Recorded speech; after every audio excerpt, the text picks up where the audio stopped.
Fans, we're back. Lots more football to talk about.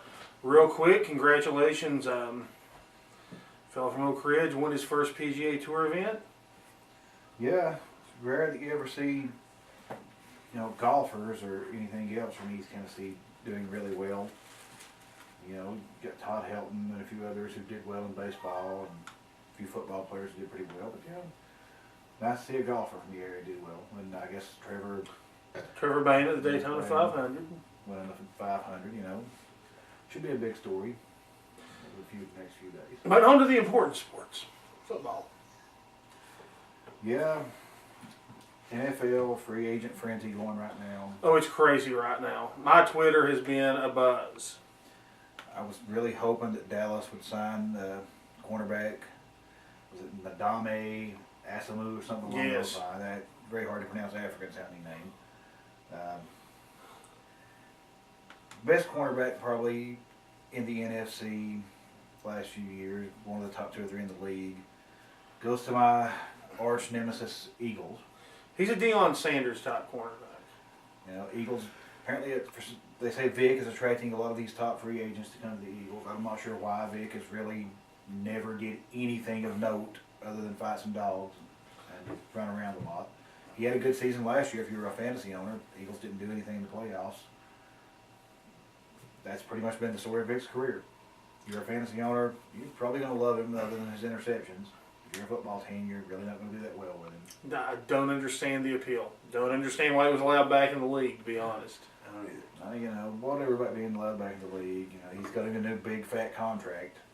Good luck getting him to play now, because when he signed that monster in Atlanta, his numbers just straight down. Now, other NFL news, Tennessee has a new quarterback. Yeah, Matt Hasselbeck. Everybody's wondering if, and I'm still not certain that they're not going to just play their new rookie quarterback quite a bit. But he will probably have a year or so learning under Hasselbeck. And according to how they're doing, he may replace Hasselbeck during the year. Now, Hasselbeck's had some good years with Seattle. He's had quite a few good. He's done a lot of interceptions, but he's had some 4,000 and 5,000 yard he's had some 4,000 yard passing in the season. It's pretty big for the NFL. Also in Titans news, Chris Johnson, once again talking about setting out preseason for more money. Doesn't he do this every year? Every year. I don't understand. I would cut him. He's a good running back. But there's other good running backs. I would have honestly cut him and stuck with Lindell White at that point. It's ridiculous to do it every year. I don't get why you have to do it that often. I thought that he'd only would do it once. Apparently not. I hadn't heard that he was doing that again this year. It doesn't surprise me. It was in the News Sentinel this morning, I believe. Or yesterday. Days kind of run together right now. Other teams just spending money like crazy. The Miami Dolphins spending a lot of money on free agents. The hated New England Patriots. But the Patriots are getting people via trade because teams, Washington he obviously had to get rid of Albert Haynesworth. And the Patriots took a chance on it. They do well with players who have disgruntled issues in other places. I'm not a Belichick fan, but he does something right apparently with some of these players. They win a lot in the regular season. Belichick's, of course, since their cheating scandal was exposed, he did nothing in the playoffs. They flame out in the playoffs early every year. They got to the Super Bowl with their greatest team ever and still lost it.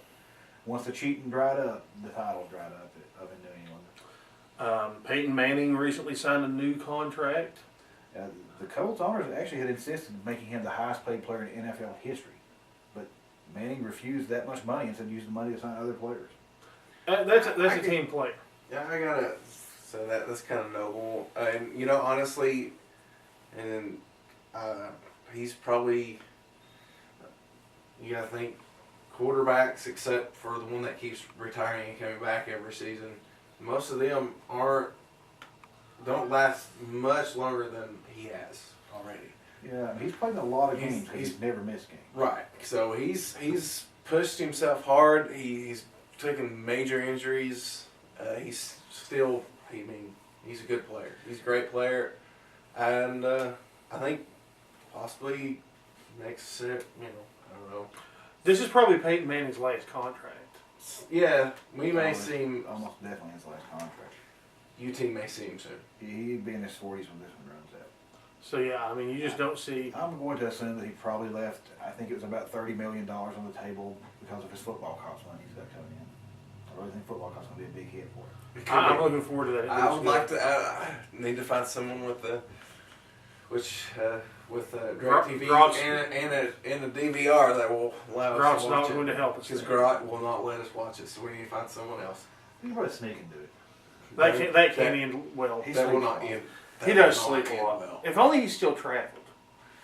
Yeah. Matter of fact, you guys are going to get beat just for talking about this. Yeah, if he sees this show, he's probably It not. was all gonna Sean Jesse's idea, right?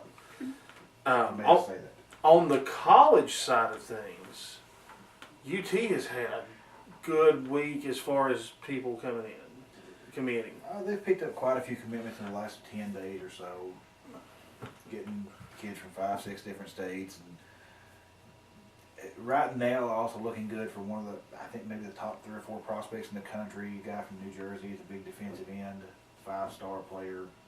I'll say this one thing I like about this, and they're not, 5-star players. You got 2 kids from Knoxville schools Yeah. that have committed. The kicker from West and Blank from Central. I was thinking there may even be one more from Farragut, but I'm not sure. Maybe right. Maybe an invited walk-on or something like those things instead. I like seeing this. It's not something we've seen a lot in the past. Local players being looked at by UT for whatever reason they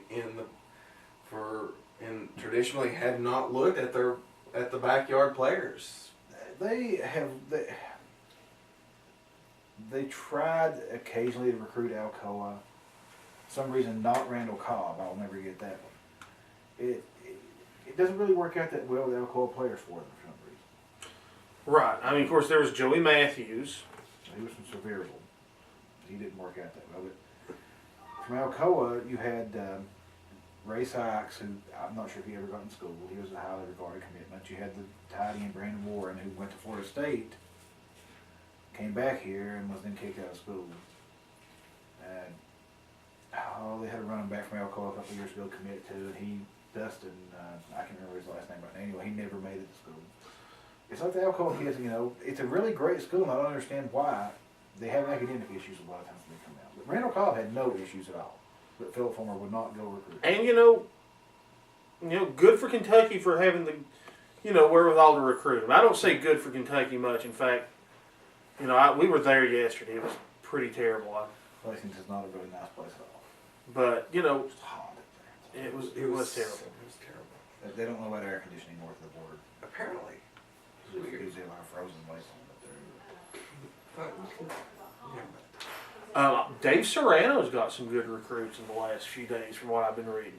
UT baseball, I think he's going to do really well with UT baseball. He's every stop World Series. He was assistant on the staff here that went to the College World Series. He took over the head coaching jobs out in California, World Series, another head coaching job, World Series.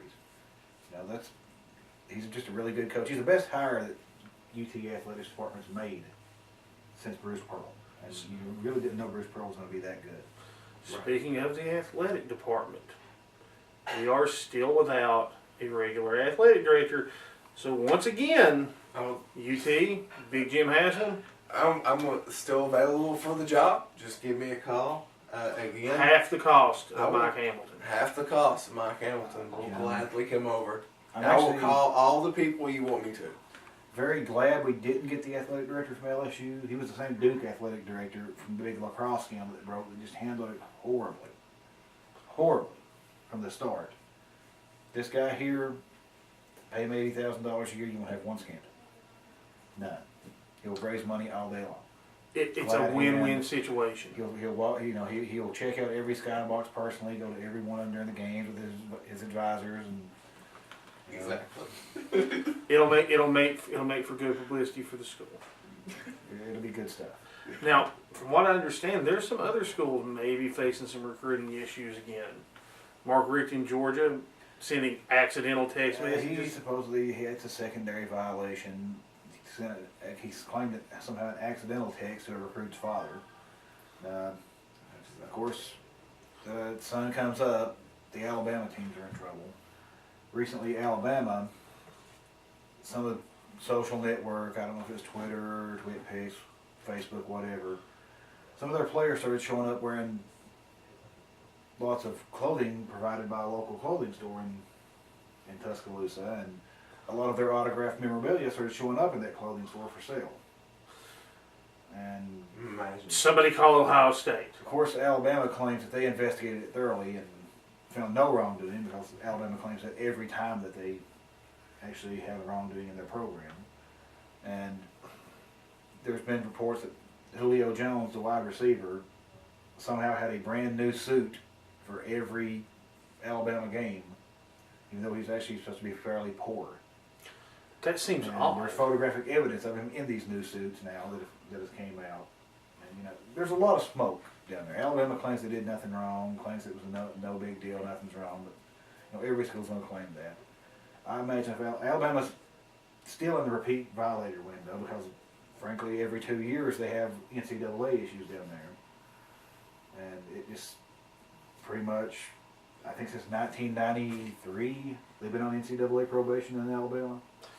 That's a pretty good run. I mean, that's at least half the time Freddie Kitchens was there. That actually takes intentional effort, I think. Yeah, It's just like they're doing it on purpose. They've been in the repeat violator window for 18 years in a row. So, Auburn, of course, having their Cam Newton issues still. I don't know what the NCAA is doing with that, but they did propose the new Cam Newton rule now, where apparently it wasn't against the NCAA rules for his father to solicit money for them to play in a school if he didn't sign with that school. So then now they're writing a specific rule called the Cam Newton rule, that if someone asks for money to play there, it's an NCAA violation. I thought it was the whole time, It but seems like this. Yeah. Wow. That just blows my mind. All right. so yeah, you got Ohio State's controversy swirling around. Gotta love loopholes. People say that Ohio State's made a deal with the NCAA to get lesser penalties. We'll see. I mean, Ohio State's one of their cash cows. I think there should be canings. Oh, it should be beatings across the front. Of course, the SEC media guide this year, real simple cover, has a number 5 on it. Now, what's the chances that next year could have number 6 on there? A lot of strong teams in the SEC. Alabama and LSU are both in the top 3 of most polls. So we'll see. Yeah, since they're in each other's division, obviously, they're not going to play each other for the championship. Even though maybe the 2 best teams are probably from the SEC most years. Mm-hmm. Who knows? Oklahoma's picked number 1 in a lot of polls. I'm not sure why. Oklahoma's going to run through the regular season probably because they play no competition in the Big 12. Texas is down, and that's it. Once you get past Texas, Nebraska's gone. Nebraska's gone. There's nothing left in the Big 12.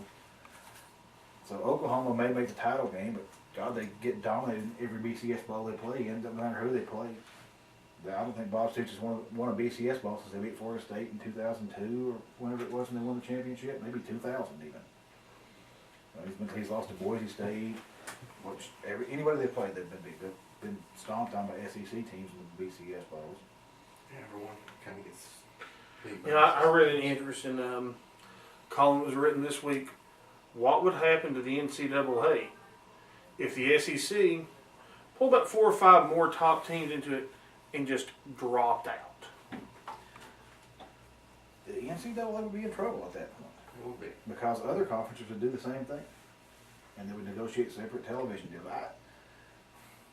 That's been talked about a lot. I kind of hope it doesn't happen because There would be chaos. there would be a lot of chaos if there was no rules. And they would just have to make rules up for their body, and it would just end up being the same thing as the NCAA.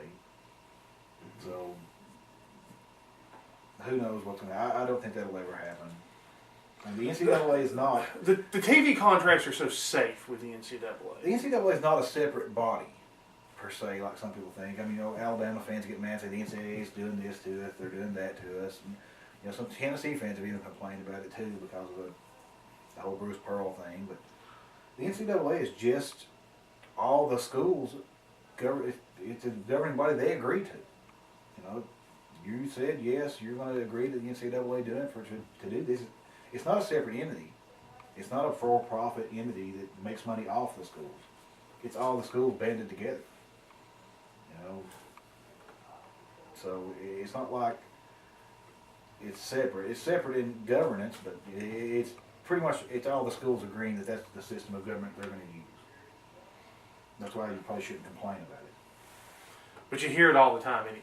I mean, everybody. It makes for good talking points. When they get in trouble. You know, Kentucky fans cry about the NCAA constantly, how they're harassing poor Coach Cal. And Because he's never violated a rule. Kentucky fan recently, oh, Coach Cal's always been innocent. The NCAA just hounds him. It's the double standard from them that gets me and things like that. I mean, you've got William Wesley. He's basically an agent. He works for Nike, and he works for, I think, maybe an NBA team too. But he's still somehow allowed to have contact with all these prospects who magically end up in Kentucky. And like I said, this claim Calipari was innocent in the Memphis deal. It's just other people doing it. I mean, Derrick Rose from Chicago, inner city kid, poor. Can't pass his ACT to save his life to get into Memphis. Comes up, he flies to William Wesley's hometown in Detroit. Suddenly the ACT is passed. Gets into Memphis, all's good. Also, it turned out someone else took the ACT for him in Detroit. Now, I find it to be highly, illogical to believe that Calipari didn't know this and William Wesley didn't know this, especially since it was his hometown that the guy flew to.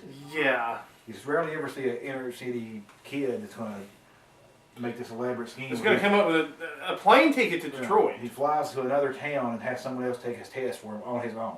A 17-year-old kid. And finding the person to take the test.